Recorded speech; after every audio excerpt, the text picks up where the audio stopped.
hiyo tunasema ni uteja. Sijui kama unanielewa. Hiyo ni dominance. Dominance kwenye mechi mbili. Dominance kwenye mechi mbili kwa sababu hiyo ni 100%. Tumekutana mara mbili, nimekupiga mara zote. Hiyo ni 100%. Kwenye Carabao. Kwenye regardless ni Chelsea. Yaani sio kwamba kwenye Carabao nilikutana na Liverpool imechanganya na Chelsea. Ni Chelsea ile ile. Yes, hakuna weekend ambayo game time imekuacha upweke kwenye mchezo ya ligi kuu ya pale nchini Uingereza, ligi kuu ya pale nchini Hispania, ligi kuu ya pale nchini Italia, pamoja na ligi mbalimbali zote barani Ulaya, Spain, England, Italia, Ufaransa, Ujerumani. Zote game time inakupa wasawa kuzipitia, lakini pia kukupa mechi 5 za uhakika ambazo zinaweza zikakupatia fedha weekend husika. Jina langu ni Andrea Masawe. Tupo kwenye wiki mpya kabisa. Wiki ya game time, weekend nzuri kabisa ambayo nipo na Moruo King pamoja na Skill Sensei.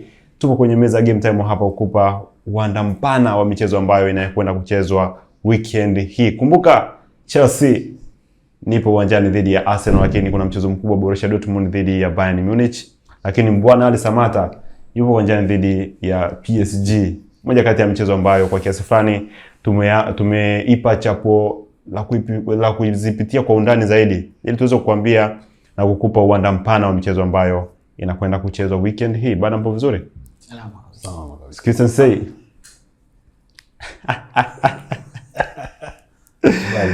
Nakubali. Yeah, Tottenham Hotspur wametushangaza weekend iliyopita. Cheza mpira mbovu kweli kweli. Hatukutegemea yale. Hujapenda? Sijapenda kwa sababu unajua wanyima fedha kwenye Betwina pale. Kwenye Premier League Eze ana magoli 5. Nadhani 5. Na yote dhidi ya Spurs. Goli 6 na 5 kati ya hayo ni dhidi ya Spurs. Baba, kismati cha Eze kimeone. Na kama unaona Spurs ameonewa nafikiri ni Jumapili, utakuja kuona. Fanya wewe. Ila mimi huyo mwepesi sana. There's only one way to find out. Arsenal mwepesi sana kwangu. There's only one way to find out and subiri Jumapili. Ndio bwana. Mwepesi kabisa.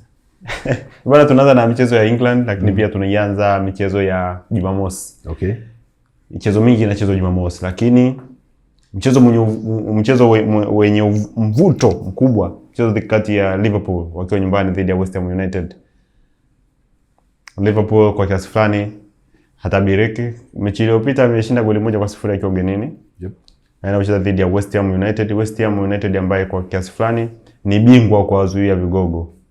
Pale ambapo unamtabiria apoteze, anakuumiza. Mimi kidogo anitoe jasho. Kaongoza goli 2 kipindi cha kwanza, lakini nimerudi na nguvu mpya, nimesawazisha na mambo yakaenda vizuri. Wewe kama Chelsea.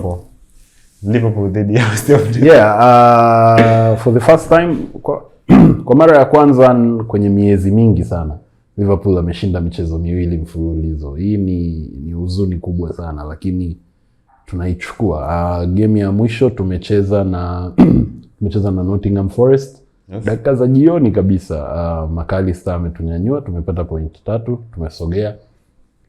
Lakini tunacheza dhidi ya West Ham ambaye kwanza West Ham yuko kwenye relegation battle, analikaribia daraja, anakaribia kushuka. Anahitaji kila point inayokuja mbele yake ili aweze kusecure nafasi ya kucheza Premier League msimu ujao, lakini kwa maana yake atakuwa katika chance ya kung'ang'ana na kila anayekuja mbele yake ili aweze kupata point. So Liverpool anatoka kwenye ushindi wa mechi 2 mfululizo, maana yake that's a confidence booster. Yes. Lakini ukijaribu kutazama katika michezo 10 iliyopita kati ya Liverpool na West Ham, Liverpool ameshinda 9 na wamedraw mechi 1. Kwa hiyo katika michezo 10 iliyopita West Ham si tishio sana kwa Liverpool. Lakini mpira wa miguu na mashangazo mengi, na the other day tulisema hapa kwamba ni Levante au ni Osasuna, ambao Osasuna, Real Madrid na Osasuna, lakini walitufurahisha. Kwa hiyo moments kama hizo kwenye football zipo na tunazipokea. Kwa hiyo vijana wangu wa Liverpool wakiamua kukaza kama walivyokaza, japo walikuwa na awful first half, dhidi ya Nottingham Forest. Ancelotti akiendelea kupambana na vijana, nadhani tuna uwezo wa kupata matokeo. Hapo game 5 za mwisho West Ham kanyanyaso sana dhidi ya Liverpool. Game 2 kafungwa goli 5-0 West Ham United. Vipi kuhusiana na game hii? Unamwona Liverpool akiendelea kuwachakaza zaidi West Ham United kwa jinsi ambavyo vikosi vyao viwili vyote vipo kwa hivi sasa? Okay, kwa historia ya game kati ya West Ham na Liverpool ameshinda mara nyingi sana dhidi ya West Ham. Yeah. Hivi karibuni ukichukua kama game 9 walizopita 10, nafikiri Liverpool ameshinda zaidi ya game 7. Game 9. Akashinda game 9 ndani ya game 10. Wamedraw game moja. Wamedraw game moja tu. Unaona, kwa hiyo hata historia haimfavor kabisa West Ham. Lakini anakutana na Liverpool ya kaliba gani? Liverpool ambayo nje inashinda, lakini ndani wakishakutana 11 na 11 Liverpool anapoteana. West Ham iko kwenye uwezo gani sasa hivi? West Ham iko kwenye uwezo wa kujikwamua kushuka, kwa sababu yeye ana uwezo wa kukusanya pointi 30 ili asishuke daraja. Na hizi ndo game ambazo anahisi akienda kutibua anapata chochote, tofauti akikutana na watu kama Crystal Palace, akikutana na watu kama Fulham, akikutana na watu kama Nottingham Forest. Game inakuwa ile level ya intensity ni kubwa zaidi kwa sababu wote wanalingana nguvu. Lakini anapokutana na Liverpool ana kila cha kupoteza kuliko West Ham. Kwa hiyo inabidi ajilinde zaidi Liverpool kutofanya makosa kuliko West Ham. Na West Ham game iliyopita pia alidraw bila. Game iliyopita nyuma alishinda. Kwa hiyo ni timu ambayo inahitaji pointi popote inapotakiwa kuzichukua ili iweze kujinusuru kwenye kushuka daraja. Kwa hiyo sio game nzuri ambao Liverpool angependa sio timu nzuri ambao Liverpool angependa kukutana nayo sasa hivi kwenye kipindi cha relegation. Yeah. Hivyo kwa Liverpool hana kikubwa sana cha kupoteza zaidi ya kumaintain, kwa sababu kama alivyosema Moro, sasa hivi Liverpool ukisema anatafuta ubingwa, labda maajabu yatokee. Ya hizo timu nyingine 5 za juu, 6 za juu, yani maajabu kweli kweli. Maajabu kweli kweli. Yani wote wafungwe mechi zote na yeye ashinde mechi zote ni kitu ambacho swala kufungwa mechi zote sio tatizo. Yeye atashinda mechi zote. Hiyo pia ni kipengele kingine. Kwa sababu kusema Arsenal afungwe mechi zote inamaanisha kwenye kufungwa mechi zote atafungwa na Man City kwa sababu wana game nao moja. Yeah. Ukisema City afungwe mechi zote means atafungwa na Arsenal game moja ambao wanakutana. So kwa Liverpool kwenda kuchukua ubingwa kwa sasa hivi ni kweli maajabu tupo huko sisi. Lakini kwenye yeye ana kila cha kupoteza kwenda kwenye wanasema European competition kwa sababu anataka kucheza Champions League, kwa sababu Europa sio level za Liverpool kwa sasa. Anachokiwinda sasa hivi ni kwenda kucheza Champions League. Kwa hiyo hatari hiyo hana sana, kwa sababu kwa games zilizobakia Liverpool ashinde kukusanya pointi 10 au 15 ambazo zitampeleka kwenye Champions League spot. Lakini West Ham anahitaji pointi popote hata za kununua ili mradi asiwepo kwenye relegation. Kwa hiyo nategemea game ambayo Liverpool atakutana na upinzani mkubwa sana.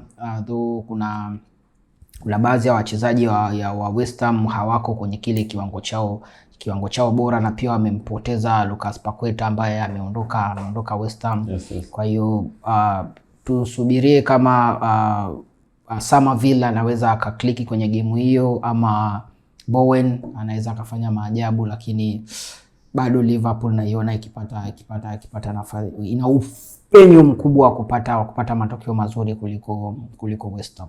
Bwana, ni miaka 6 imepita toka Leeds toke sare dhidi ya Manchester City, lakini ni miaka 5 imepita toka Leeds amfunge Manchester City. Hii miaka 5 mingine hapa City anampiga tu Leeds United. Anajipigia tu. Weekend hii dhidi ya Manchester City pia ana nguvu ya kuendea ubingwa, yani anamzuka kuendea ubingwa, lakini pia anakutana na Leeds ambacho yeye kila mwaka anampigaga tu. Toka mwaka 2021 yeye anampigaga tu mpaka hivi sasa. Yeah, and wiki moja iliyopita nadhani tulikuwa tunaongelea game ya Leeds versus Chelsea. Nadhani game wiki iliyopita Leeds acheza na Chelsea ambapo walitoka sare, si ndio? Uzuri wa Leeds hayupo kwenye relegation, hataki ubingwa, yuko pale. Na the other time tulisema kwamba lengo kubwa la timu inayopanda daraja ni ku-maintain status ya kuendelea kucheza Premier League. Yes. You understand? Kwa hiyo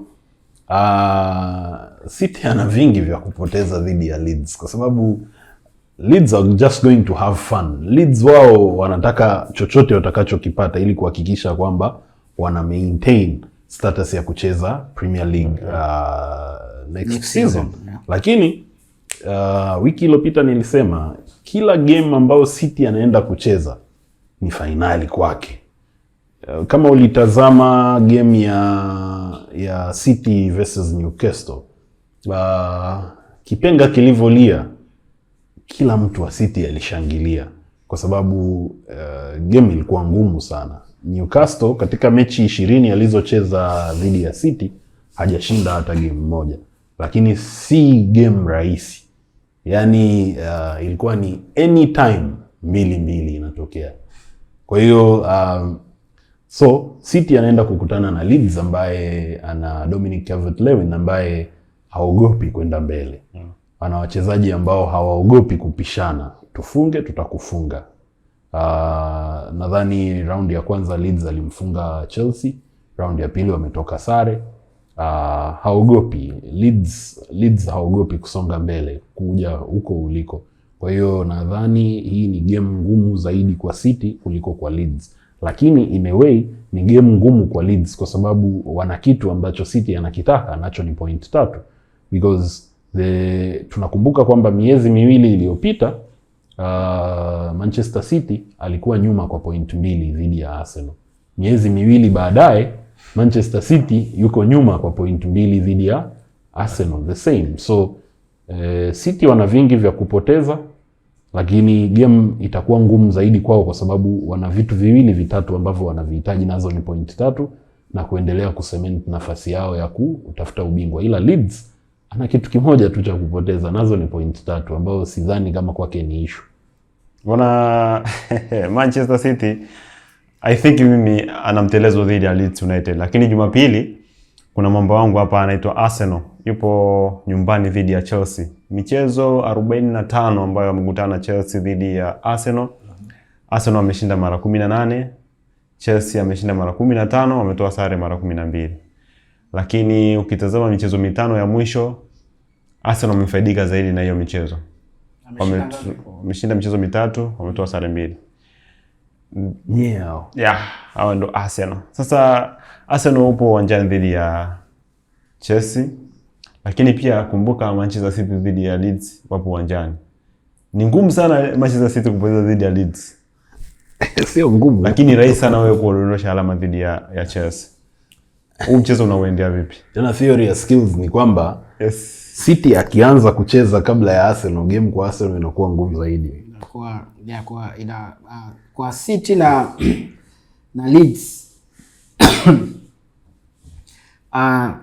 watu wanaweza wakahisi kwamba Leeds, yani City ana mchezo mgumu kwa Leeds, ila anachoweza kuhakikisha ni kwamba Leeds ndio ana mchezo mgumu kwa City kuliko City alivyo na mchezo mgumu kwa Leeds. Kwa sababu gani?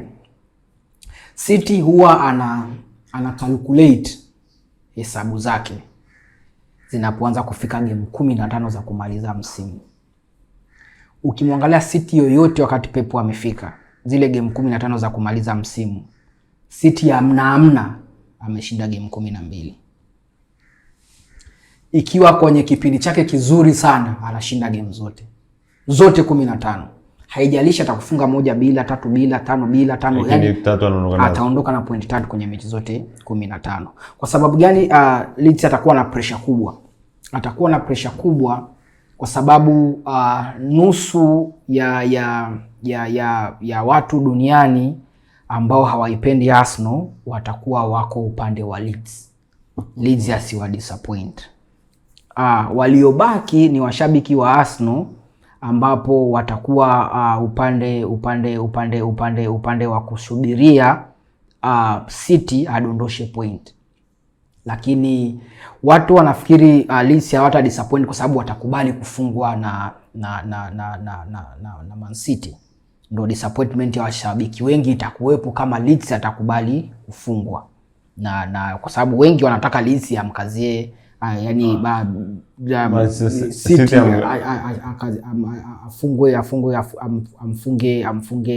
amfunge Leeds, kwamba disappointment ya washabiki wengi ambao washabiki Arsenal itawauma kama Leeds hatakubali kufungwa.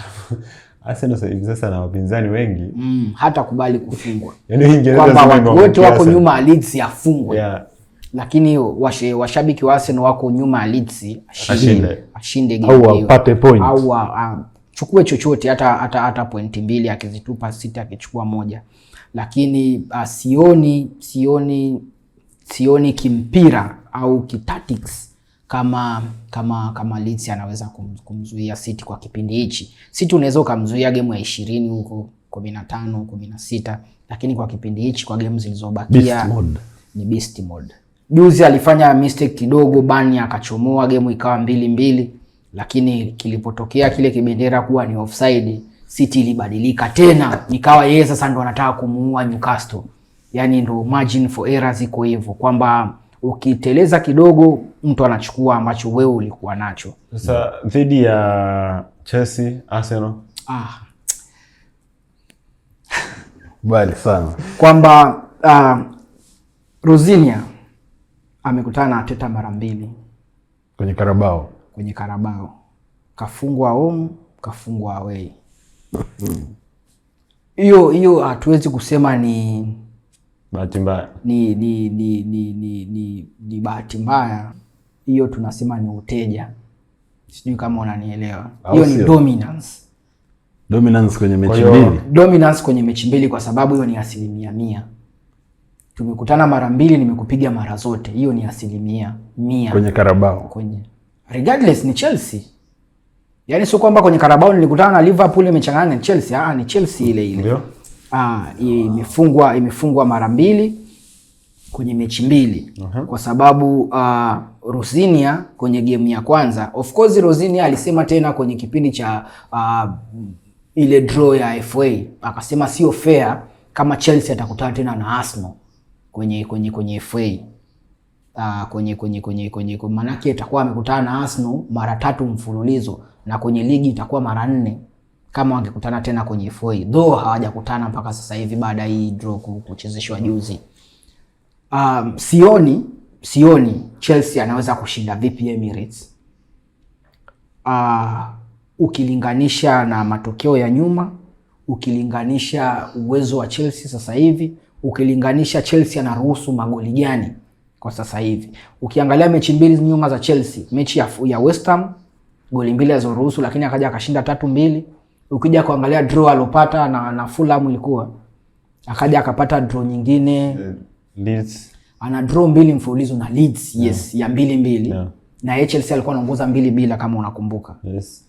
Juzi na Burnley 1-1 akashinda mapema tu goli la kwanza, akacontrol game. Watoto wamekuja kuchomoa usiku sana, game imeisha 1-1. Chelsea ana lose concentration inapofika kuanzia dakika 60 kumaliza. Arsenal ana lose concentration kuanzia dakika 80 mpaka game kuisha. Na ndio maana Arsenal ameconcede goli nyingi kutoka dakika 80 mpaka dakika 96, yani kuanzia dakika 90 na zile wanasema addition time. Arsenal ameconcede magoli mengi, aidha ya kuchomoa au anafungwa. Ikiwemo game ya Wolves. Yes, ikiwemo game ya Wolves, ikiwemo game ya Sunderland, ikiwemo game ya Brentford. Yes. Ni game ambazo Arsenal ana lose concentration muda huo. Sijui inakuwa ni fatigue au vipi. Chelsea ana lose concentration kuanzia dakika ya 60. Kitu ambacho mara nyingi makocha wakipendi, kwa sababu dakika ya 60 ndo watu wanaingia kwenye game. Ndo sababu zinaanza kufanyika, ndo watu wanaanza kuelewa mchezo, kwa sababu wana dakika 15 kuanzia wametoka mapumziko na nini. Kwa hiyo zile changes zinapoanza kutokea pale, Chelsea mara nyingi ndo wanapopoteana. So, na ukiangalia sababu zinazofanyika kwa Arsenal sasa hivi ni moja ya timu ambazo zina depth kubwa ya kikosi. Leo hii unaweza kumweka Trossard nje, Martinelli akaanza, fair. Wana uwezo ambao unalingana. Upande wa Saka na Madueke unaweza ukawa una range kubwa ya kupishana, lakini impact iko vipi mtu akiingia. Saka ana jina kubwa kweli kuliko Madueke, lakini input ya Saka kwa kipindi cha miezi 3 yuko chini. Impact ya Madueke ni kubwa ya? Yani impact ya Madueke inaongezeka kuliko ya Saka, kwa sababu Saka output zinakuwa ziko chini. Katikati anaweza akaanza Eze akajifunika tena au akaanza Odegaard. Kitu ambacho yoyote atakayeanza pale kwa back four ya Chelsea na midfielder Chelsea yenye mtu kama Caicedo ambao muda wote anaweza akakuachia manyoya, kwa sababu mara nyingi concentration anaipunguza game ikishakuwa haipo upande wao. Nakumbuka sana game ya kwanza tunaocheza, game inaisha 1-1, tunacheza Bridge. Caicedo alipiga mpira mkubwa sana, lakini kitu kidogo tu kilimpiga akapata red card ambayo sio ya kichezaji. Na Chelsea sijawahi kuona wakicheza mpira mkubwa msimu huu kama wanacheza na Arsenal pale Stamford Bridge, na wakakosa point. Leo hii ukiniambia Jumapili Chelsea anaokota point Emirates, sitaweza kukubaliana na wewe sana kulingana na Chelsea wanavyocheza. Ila ukiniambia Arsenal hafungwi kwenye hiyo game Emirates, nitakuwa na wewe 100%. Hafungwi. Kwa hiyo anashinda au ana draw? Afungwi. Hapa. Arsenal afungwi na Chelsea Emirates. Hawa watu ni wa kunyang'anya kipaza. Mtazamo wangu mimi si tofauti sana na wewe.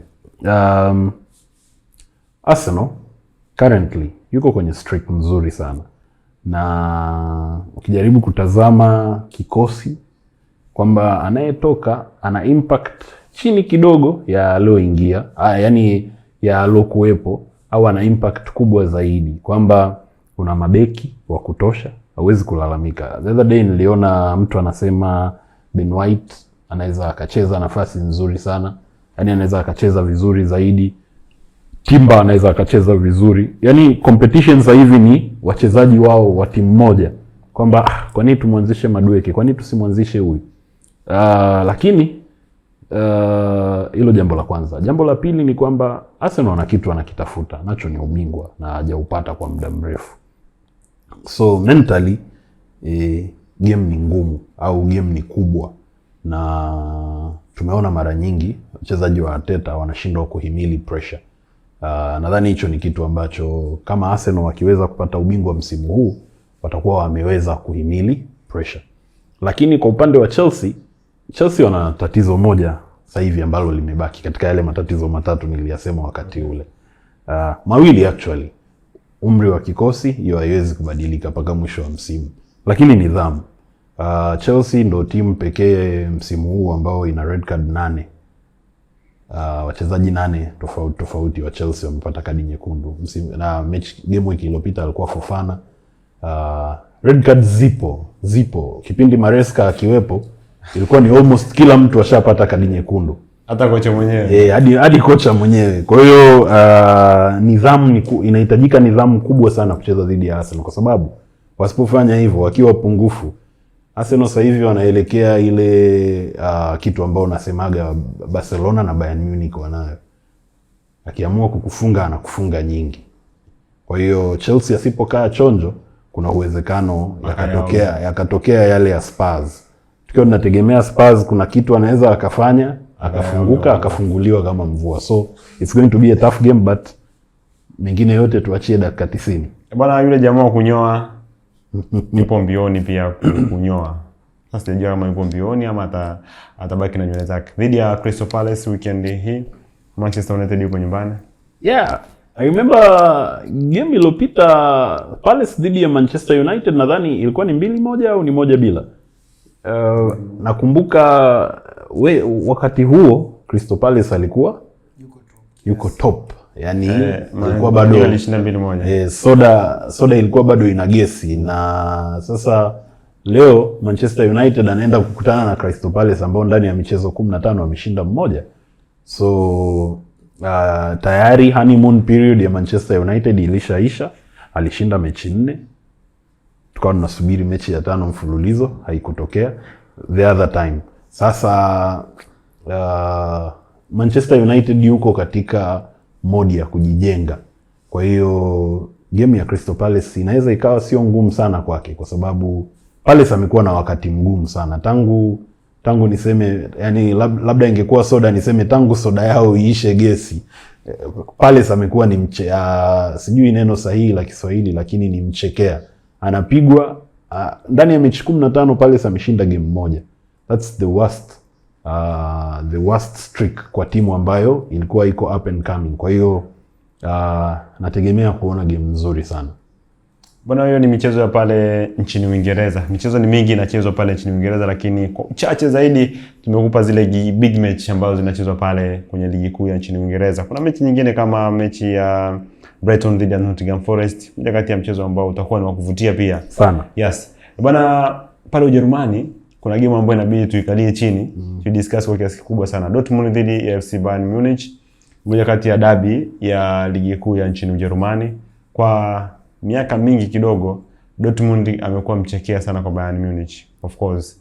Lakini pia Bayern Munich huaga hashindi tu dhidi ya Borussia Dortmund, lakini ubingwa pale chini, ubingwa wa ligi kuu nchini Ujerumani unaweza ukaitwa Bayern Munich Premier League. Farmers League wanaita. Na chukua sana ubingwa league after Bayer Leverkusen, of course amekuja mara moja kashikashi hapa mara moja tu, lakini Bayern Munich of course, yani ukiangalia historia ni kwamba the only time ambao timu tofauti na Bayern Munich imechukua Premier League ya Ujerumani ni katika miaka 10. Yes. Nadhani ni mara moja Bayer Leverkusen amechukua. Sikumbuki kama kuna mtu mwingine alichukua. Klopp hajabeba. Hapana. Lakini sasa Klopp, ukisema miaka 10 iliyopita ni 2016. Klopp alikuwa Liverpool tayari. Klopp hayupo. Kwa hiyo it has been a while since anyone has taken the Bundesliga. Na kitu cha kushangaza zaidi ni kwamba Borussia Dortmund kwa mwaka mmoja amepoteza game moja tu kwenye Bundesliga. But guess what? Bingwa bado ni Bayern Munich. Yaani kuna muda ambao Borussia Dortmund alipoteza game moja tu kwa mwaka mzima. Lakini hiyo game uliopoteza wewe, kuna mtu yeye alishinda na ubingwa alichukua. Kwa hiyo si game rahisi kwa sababu obviously Bayern ni wenyewe wanajiita Mia San Mia. Mia San Mia literal translation yake ni we are who we are. Sisi ndio sisi yani. The only thing Bayern Munich wanajua ni kushinda, na wanashinda haswa. Wanashinda magoli mengi. Yani nakumbuka sijui ni nini, lakini I think Vincent Kompany akiendelea hivi atakaa muda mrefu sana Bayern. Atakaa muda mrefu kwa sababu what do they need? Wanafanya kile ambacho yeye kile ambacho wao wanakitaka, kwa sababu Bayern Munich is a proper institution in terms of team. Angalia wachezaji wanaotoka kwa mkopo kutoka Bayern kwenda timu nyingine wanakuwa vijeba. Yani that's a proper football institution, kuanzia diet, mazoezi, saikolojia. Nilikuwa nasoma kwenye mkataba wa Luis Diaz kuna kipengele ambacho actually sio Luis Diaz peke yake. Mchezaji yoyote wa kigeni anayecheza Bayern Munich, kuna kipengele cha mkataba wake ambacho kinamlazimisha angalau mara 2 au 3 kwa wiki ajifunze Kijerumani, kwa sababu apparently Bayern Munich wanaamini kwamba wachezaji ili wacheze vizuri waelewane uwanjani lazima waongee lugha moja. Yani waelewane. Sio wewe useme piga pasi, yale mambo ya Kusanov wa Manchester City. Kusanov wa Manchester City nadhani anatokea Uzbekistan. Kama sio Uzbekistan ni Kazakhstan. Anaongea Kirusi. Kwa hiyo haongei Kiingereza Manchester City, ambao ndio timu ya Kiingereza. Kwa hiyo ina maana maelewano, kama unakumbuka mechi za mwanzo kabisa Kusanov alikuwa anajichanganya. Kwa Bayern wanaamini ili muweze kucheza vizuri lazima muongee lugha moja, na ukishindwa ile language Kijerumani wanakukata kuanzia pauni 5,000 mpaka 50,000. Hiyo ni fine. Kwa hiyo lazima watu wajifunze vizuri. Kwa hiyo ndio maana nasema that's a proper football institution. Kwa hiyo back to the game, Bayern Munich yuko mbali sana. Swala la ubingwa kwake sio issue. Swala lake ni kuasset dominance ambao ameshaweza. Kwa hiyo lengo la Bayern kubwa ni mumuogope, na anafanikiwa kwa kiwango kikubwa sana. Bila kusahau Dortmund ni feeder club na wachezaji ambao baadaye tu unashangaa wameuza mchezaji wao pendwa kwa euro milioni 80, life goes on. Michezo mitano ya mwisho Bayern Munich kaibuka na ushindi kwenye michezo miwili. Wametoa sare mbili. Dortmund amefanikiwa kuibuka na ushindi kwenye mechi moja pekee. Power ya Borussia Dortmund inaweza ikamtikisa Bayern Munich weekend hii. Kwanza kwenye Bayern Munich amemwacha Borussia point 8 kutoka nafasi ya kwanza mpaka nafasi ya pili. Dortmund Jumanne amecheza Champions League kama sio Jumatano. Jumapili anacheza tena na Bayern ambaye amepumzika wiki nzima kuanzia Jumamosi iliyopita mpaka Jumapili. Kwa hiyo Dortmund anaingia uwanjani akiwa kwanza tayari katikati ameshayenyeka. Mentally na physically pia strength za kwa imeshuka kwa sababu ni game ya qualification Champions League, na huko anakuja anataka kupunguza gap la alama dhidi ya Bayern Munich. At least zibaki hata point 5 alafu mengine atakutokea yatokee. Lakini anakuta Bayern ambaye ana rest fit, so game itakuwa ngumu sana kwa Dortmund kwa sababu Bayern ukiachana tu na kuwa amepumzika, pia na watu wote ambao wanahitajika kwenye game hiyo. Hana majeruhi ya mtu yote ambaye ni starter. Na vile vile kwenye dominance ya Bundesliga kama alivyosema Muru, iko mikononi mwa Bayern Munich. Kiukweli ni game ambayo technically sioni sana kashikashi kwa upande wa Bayern, lakini kama ulivyosema ni football, kwa sababu Bayern alifungwa na Augsburg. Watu wote ambao walikuwa wanaona Bayern hawezi kupoteza mechi hiyo, akaja akafungwa 2-1, akaja akadraw tena mechi nyingine baada ya mechi 3. Kwa hiyo Dortmund anaweza kufanya chochote kimaajabu ya mpira, lakini level ya ile game ni kama El Clasico ya Ujerumani, kwa sababu technically na wao wanaiita hivyo. Ya El Clasico ya Ujerumani. Kwa hiyo sio game nyepesi sana. Na kila mmoja atakuwa amejiandaa kuhakikisha wote wanapata burudani ambayo inahitajika. Lakini kwa maono yangu nahisi Bayern pia anaweza akaondoka na point. Bwana, hiyo ni michezo ya pale nchini Ujerumani. Bwana, mimi shabiki mkubwa sana wa Dortmund. Sijui nilipenda nini hii timu. Haijaye kunionyesha kikombe, lakini nimetokea tu kuisupport Borussia Dortmund. Nadhani ni wakati wetu sio kuchukua alama. Kama tutachukua alama moja, basi tutachukua alama 3 dhidi ya Bayern Munich. Borussia Dortmund. Unafungwa na Bayern alafu unafungwa na Arsenal. Yako itakuwa Tutakuwepo. Arsenal mimi yanifungi. Tutakuwepo. Labda Bayern Munich. Tutakuwepo. Bwana, ukitaja wa Tanzania ambao wamefanya vizuri na wanaitangaza nchi yetu vizuri kwenye soka, wacha kumzungumzia Bwana Ali Samata. Na anaweza akawa pale juu kabisa pale. Yupo tayari hapo. Yupo pale juu. Anaitangaza Tanzania kwa kiasi kikubwa sana. Akiwa KRC Genk kafanya makubwa tena kwenye michuano mikubwa barani Ulaya. Ameenda Aston Villa, Tanzania wa kwanza kucheza ligi kuu ya nchini Uingereza, Tanzania wa kwanza kufunga goli Wembley pale. Weekend hii yupo dhidi ya PSG. Moja kati ya mchezo ambao kwa Bwana Ali Samata na kwa Tanzania tutakuwa tunaofuatilia kwa hali na mali kuona ni kwa namna gani Bwana Ali Samata anaenda tena kuandika rekodi akiwa nyumbani dhidi ya PSG. PSG ambaye hana mwendelezo mzuri, lakini timu yake pia ya Le Havre haina mwendelezo mzuri sana. Mechi 5 za mwisho kashinda mechi 2 tu, lakini pia yupo nafasi nzuri sana kwenye msimamo wa ligi pale nchini Ufaransa. Hii game kwa Bwana Ali Samata kwanza ina maana gani, lakini pia kwa timu yake wana nafasi kidogo ya kuondoka na alama dhidi ya PSG? Anakutana na PSG ambayo haijasafiri sana kwa sababu ana mechi na Monaco alikuwa na mechi na Monaco ya Champions League nyumbani. Na sasa anatoka tu kidogo kwenda ugenini dhidi ya Hives. Na ni game ambayo kwa Bwana Samata kashakutana na mabeki wengi wa bei ghali, wa bei ya chini, wa daraja la A, daraja B, daraja C. Sioni sababu ya yeye kuwa na uoga, kwa sababu amekabana na kina Van Dijk na kina nani, kwenda kukabana na kina Marquinhos na Pacho. Ni daraja lile tu la mabeki wale ambao ni wakali duniani.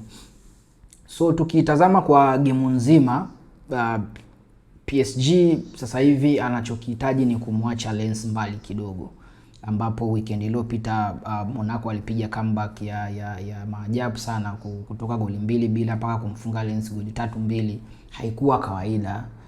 Haikuwa kawaida kabisa. So PSG anacheza hiyo game akiwa anaangalia matokeo ya Lens pia yako vipi, inakuaje. So PSG atakwenda kufanya kila kinachowezekana achukue pointi kwanza, ili aendelee kumwacha Lens kwa distance inayotakika.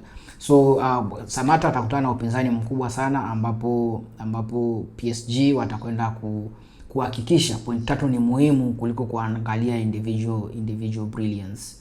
So sijui kinachoweza kutokea kwa either Samatta atafunga au hatafunga, lakini naona kama PSG watapata ushindi kirahisi tu.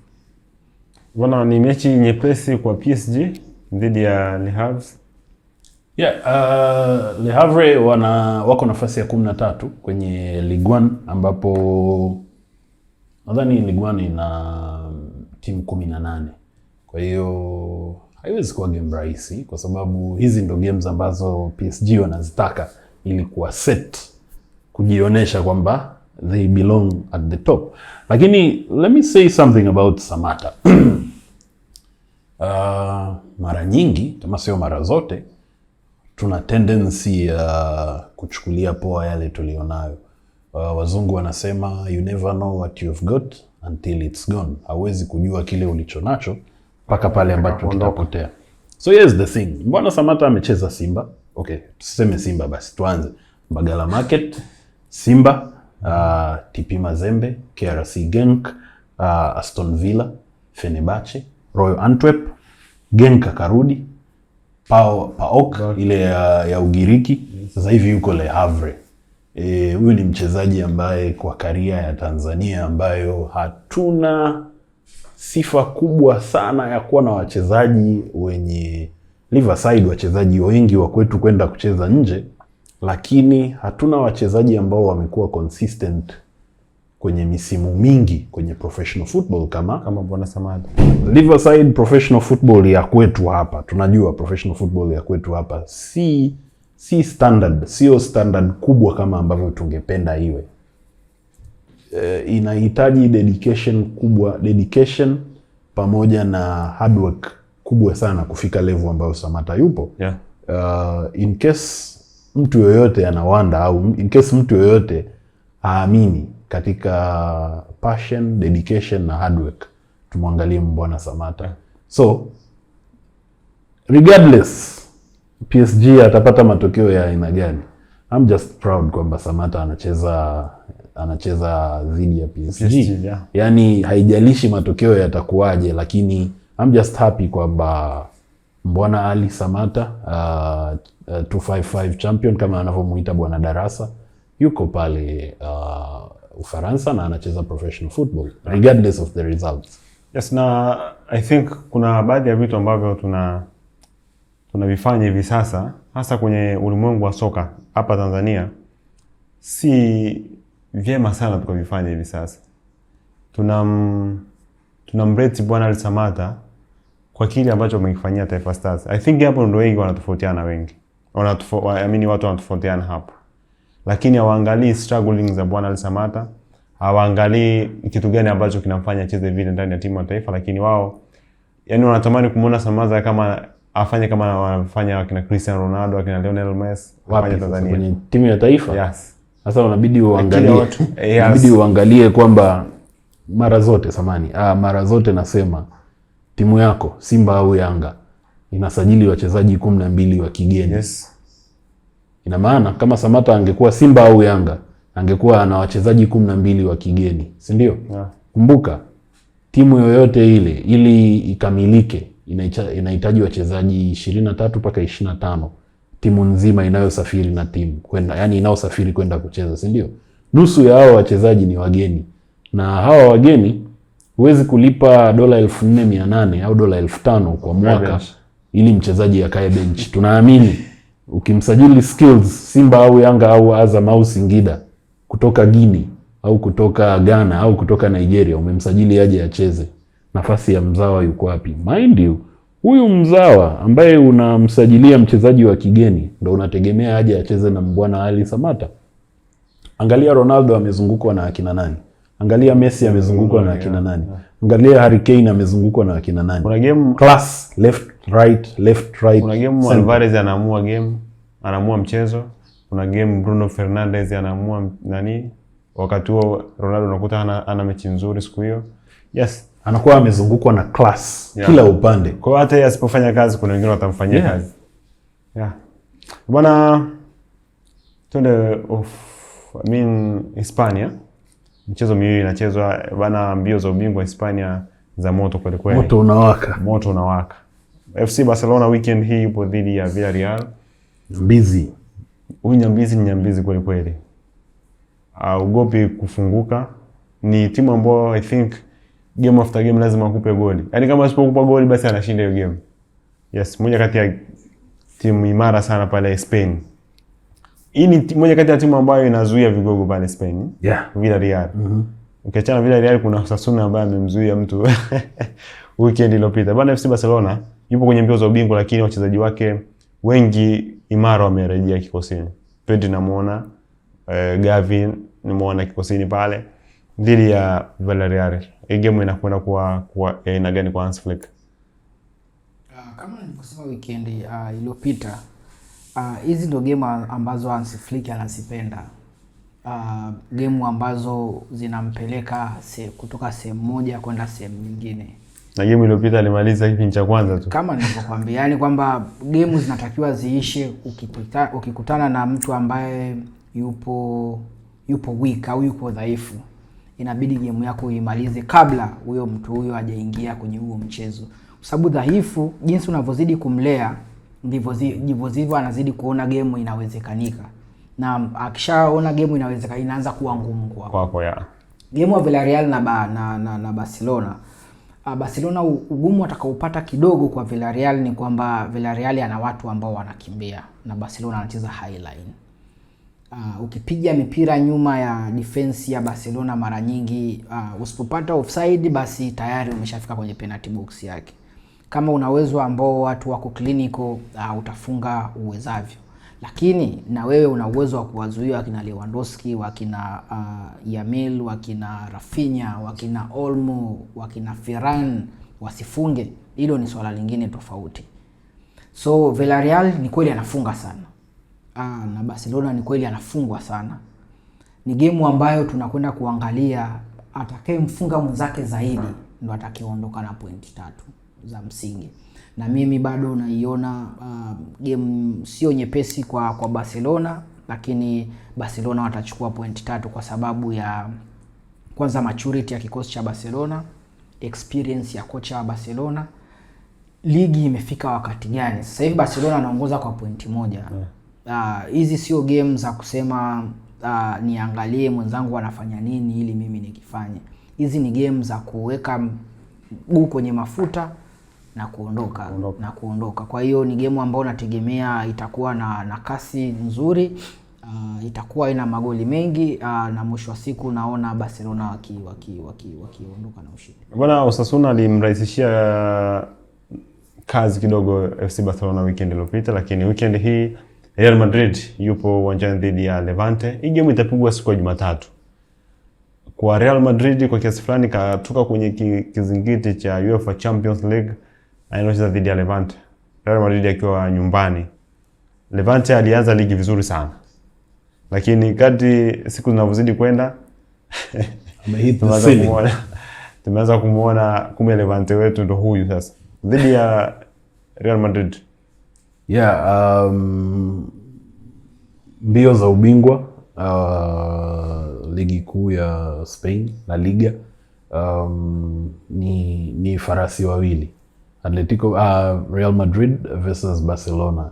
Gap ni point moja ambayo pengine kama kila mtu akicheza tunavyotazamia, inawezekana La Liga ikaamuliwa kwenye mechi yao El Clasico. Inawezekana pale ambapo wao wakakutana, atakayechezea kipigo hapo ndo akawa ameupoteza ubingwa. Lakini wiki iliyopita Skills ali call hiyo game kwamba haitakuwa game rahisi kwa Real Madrid, and that's exactly what happened. Lakini Mouro King alisema vipi? Mouro King alisema hakuna namna Real Madrid anapoteza pale. Lakini unfortunately ya Mungu mengi Fellaini Manywele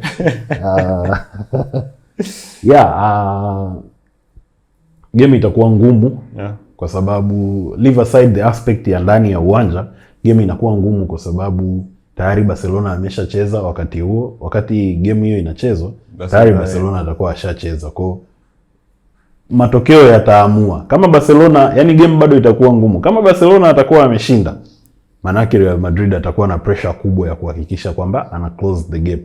Kama Barcelona atakuwa amepoteza, Madrid atakuwa na pressure kwamba okay, huyu kapoteza, ni wakati wangu, ni zamu yangu, kama alivyosema Joe Makini. Kwa hiyo race bado ni kali, na atakaye approach game katika kutafuta anachokipata ataambulia chochote kitu. Yes. Bana, ligi kuu ya pale nchini Hispania hivi sasa kwa kiasi fulani mbio za ubingwa ni mbio ambazo kwa kiasi fulani ukipoteza game moja tu mwenzako yupo juu yako. Ukitoa sare mwenzako amekupita.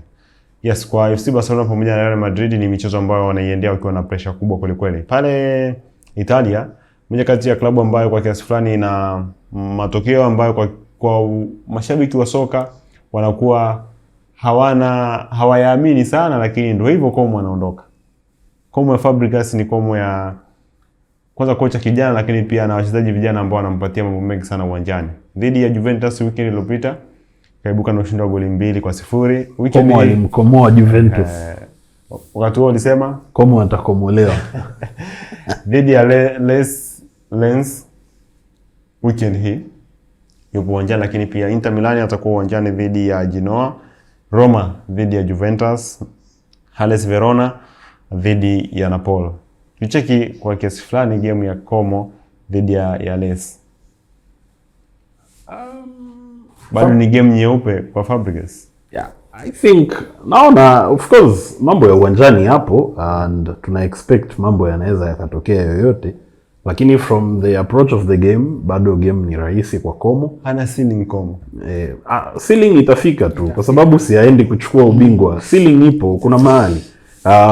Fabregas amefanikiwa kumotivate vijana wake wa Como, and I think kosa kubwa ambalo Fabregas anaweza akafanya kama makocha wengine wadogo wanachofanya ni kuhama kutoka Como ambapo hamna pressure kubwa na kwenda kwenye klabu ambayo ina pressure. Unakumbuka kilichomtokea Alonso. Alonso si kwamba Real Madrid alikuwa hana matokeo, katika mechi 34 alishinda 24. Na hizo 10 zilizobaki hakufungwa, alikuwa na draw. Si ndio? Lakini pressure ni kubwa kwa sababu zile timu kubwa zinahitaji matokeo. Kwa hiyo na kitu kizuri zaidi kuhusu Fabregas na Como, kuna percent nzuri sana ya Fabregas ni mmiliki. Yani ana percent yake ya umiliki kwenye Como. Kwa hiyo pamoja na mengine yote Fabregas hana pressure ya kibarua. Yani anafanya yani yeye ndio bwana shamba mwenyewe na analima shambani kwake.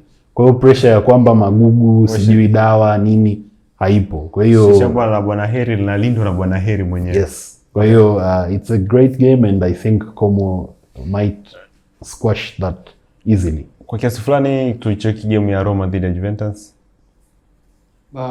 Hizo hapo unakutana na watu na timu mbili zenye uwezo unaokaribiana sasa hivi, kwa sababu Juve ilianza msimu na Juve ya msimu unavyoendelea mpaka sasa hivi ni Juve mbili tofauti. AS Roma ilianza msimu na AS Roma ile ya sasa hivi ni AS Roma mbili tofauti. Ni AS Roma ambayo ilianza kwa kusuasua, lakini jinsi muda unavyozidi kwenda AS Roma wanajipata. AS Roma recently kashinda game ngumu, kadraw game ngumu, game ambazo baadhi ya game ambazo Juve alipoteza na opponent ambao AS Roma amepata suluhu au ameshinda. Juve kwa sasa hivi kila mechi kwake ni ngumu kulingana na jinsi anavyo approach game. Mechi zote za Juve zilizobaki sasa hivi ni ngumu kulingana na distance ambayo ipo kati ya yeye na watu wanaogombania ubingwa na nafasi ya kucheza Champions League. Kwa hiyo kila game ya Juve anataka kuiamua kwa ushindi, lakini mwisho wa siku anaamua kwa aidha kupata suluhu au yeye kupoteza. So ni game ambayo AS Roma bado namtabiria anaweza asifungwe na Juve game na anaweza asishinde vile game ikaisha suluhu. So game hiyo kwa Juve bado ni ngumu kuliko kwa AS Roma. Bwana, hiyo ni michezo ya ligi kuu pale nchini Italia. Tuna game 5 za Betwina Moro King. Moja kati ya jambo ambalo linasubiriwa kwa hamu sana ndani ya game time. Imepita kuna game za ligi kuu nchini Uingereza, ligi kuu nchini Hispania, Ufaransa tumemcheki bwana Al Samata. Ubelgiji Ujerumani tumeicheki derby ya Dortmund dhidi ya Bayern Munich. Moja kati ya game kubwa ambayo inasubiriwa kwa hamu, lakini pale Spain tumepita na Barcelona pamoja na Real Madrid. Sasa kwenye hizi game zote ambazo tumekuandalia na tumekuchambulia hapa ndani, tuna game 5 tu ambazo tumekuchagulia kama game time kukupa fedha weekend hii kupitia Betwina. Na tupo vizuri kweli kweli. Moro King kwa makini weekend hii. Sio kuwalalisha watu. Usicheze na fedha, sio? Usicheze na fedha za watu. Watu wanawekeza kweli kweli. Kuna za kuambiwa changanya za kwako. Okay. Game yangu nitaweka mwishoni.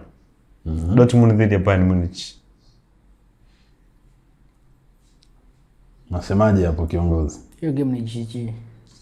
Both teams to score, sio? Ndio. Timu zote zitapata magoli, lakini timu zote zitapata magoli. Roma dhidi ya Juve. Timu zote zitapata magoli. Roma dhidi ya Juve, timu zote zitapata magoli. Naona double chance kwa AS Roma washinde suluhu. Manchester United dhidi ya Crystal Palace. Wow. Timu zote zitapata magoli. Hiyo game yatatoka magoli mawili, kwa hiyo ni over 1.5. Game ya Liverpool dhidi ya West Ham. Tumekatazwa kubet kwa kufuata mapenzi, lakini bro, Liverpool anashinda hii game. Liverpool atashinda wasuluhu, double chance kwa Liverpool. Chelsea. Arsenal dhidi ya Chelsea. Mpe Arsenal magoli mawili. Arsenal anafunga zaidi ya magoli mawili. Watu wanadharau. Kila timu itapata goli, lakini Arsenal atashinda. Okay. Bwana, Chelsea atapata goli kwenye game dhidi ya Arsenal. Regardless atafungwa ama atasare, lakini Chelsea atapata goli dhidi ya Arsenal. Siwezi kuondoka kwenye mchezo bila goli. Dhidi ya Arsenal. Mimi namaliza hivyo. Mimi na bet game hii Chelsea mpe goli moja. Weka mpunga kutosha, unaondoka na fedha nyingi kweli kweli. Pale Betwina pale. Bwana, tumemaliza hivyo ndani ya game time weekend hii. Nilikuwa na Skills Sensei pamoja na Moro King. Mfuatilie Skills Sensei pale Instagram. Jina unatumia Skills_Sensei. Yes, Skills_Sensei. Lakini Moro King upo Twitter pale. Unaweza ukanipata kwenye mtandao wa X, zamani Twitter, kwa jina la @MoroKing, na napenda kuwashukuru wadhamini wetu wa jezi 45 Minutes Store. Yes. Unaweza ukawapata pale kwa pendeza namna hii. Ukaoga uzi wako mkali kabisa. Kama huu wa Chelsea. Nakubali. Una World Champions FIFA. Hakuna jezi ambayo ina hii kitu. Jezi nyingine yoyote ni wote waliovaa hapa. Ndani ya miaka 4.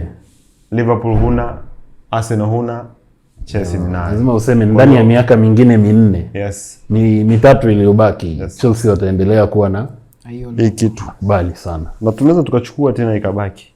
Kwa hiyo naamini ni jambo la kusubiri na kuona. Bana, fuatilia Game Time kupitia Dimbani Connect, Instagram, Twitter, Facebook, TikTok kwa jina la Dimbani Connect. Unapata clip zote za Game Time, lakini episode nzima ipo pale YouTube, andika Dimbani Connect, unaiona pale Game Time vizuri kabisa.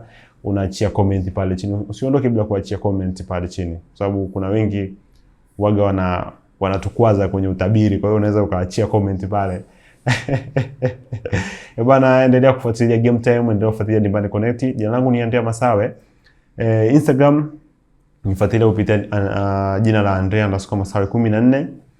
Facebook Andrea Masawe, TikTok Andrea Masawe, X Andrea Masawe. Masawe kote. Uwe na wakati mwema. Yeah.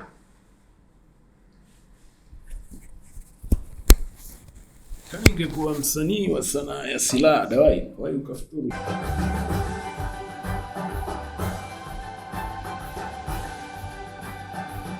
Game Time, tuonavyo sisi.